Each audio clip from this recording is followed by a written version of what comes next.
ഒഡീഷയിൽ ബി.ജെ.പി. സംഘർഷത്തിൽ ഒരു ബി.ജെ.പി. പ്രവർത്തകൻ കൊല്ലപ്പെട്ടു. 7 പേർക്ക് പരിക്കേറ്റു. പോസ്റ്റർ ഒട്ടിക്കുന്നതുമായി ബന്ധപ്പെട്ട തർക്കമാണ് സംഘർഷത്തിൽ കലാശിച്ചത്. ആർ അച്യുതൻ ഡൽഹിയിൽ നിന്ന് ചേരുന്ന വിവരങ്ങളുമായി. അച്യുതൻ, എന്താണ് ഈ സംഘർഷവുമായി ബന്ധപ്പെട്ട വാർത്തയുടെ വിശദാംശങ്ങൾ?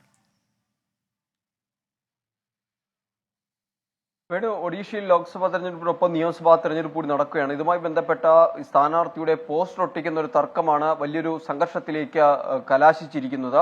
ഇതിൽ ഒരു ബി.ജെ.പി. പ്രവർത്തകൻ കൊല്ലപ്പെട്ടിരിക്കുന്നു.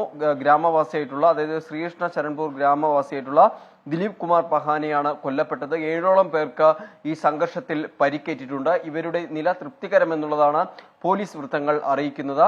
ഈ കൊല്ലപ്പെട്ട ദിലീപ് കുമാർ പഹാന ചികിത്സയിലിരിക്കെ ഇന്ന് രാവിലെയാണ് മരിച്ചത്. ഇന്നലെ രാത്രിയോടുകൂടിയാണ് ഈ വലിയ സംഘർഷം ഈ മേഖലയിൽ ഉണ്ടാവുന്നത്. ഏറ്റുമുട്ടലിൽ മാരകായുധങ്ങൾ വരെ ഉപയോഗിക്കുകയായിരുന്നുവെന്ന് പോലീസ് പറയുന്നുണ്ട്. ബി.ജെ.പിയും ബി.ജെ.ഡി. പ്രവർത്തകരുമാണ് ഏറ്റുമുട്ടിയത്. ശ്രീകൃഷ്ണ ശരൺപൂർ ഗ്രാമത്തിലാണ് ഈ ഒരു സംഭവം ഉണ്ടായിരിക്കുന്നത്. വേണു, ലോകത്തെവിടെയായാലും ഏത് സമയത്തും 24 വാർത്തകളും ഓഗ്മെന്റഡ് റിയാലിറ്റി പാക്കേജുകളും എക്സ്പ്ലെയിനറുകളും വിശദമായി കാണാൻ ഞങ്ങളുടെ യൂട്യൂബ് ചാനൽ നിങ്ങൾക്ക് സബ്സ്ക്രൈബ് ചെയ്യാം.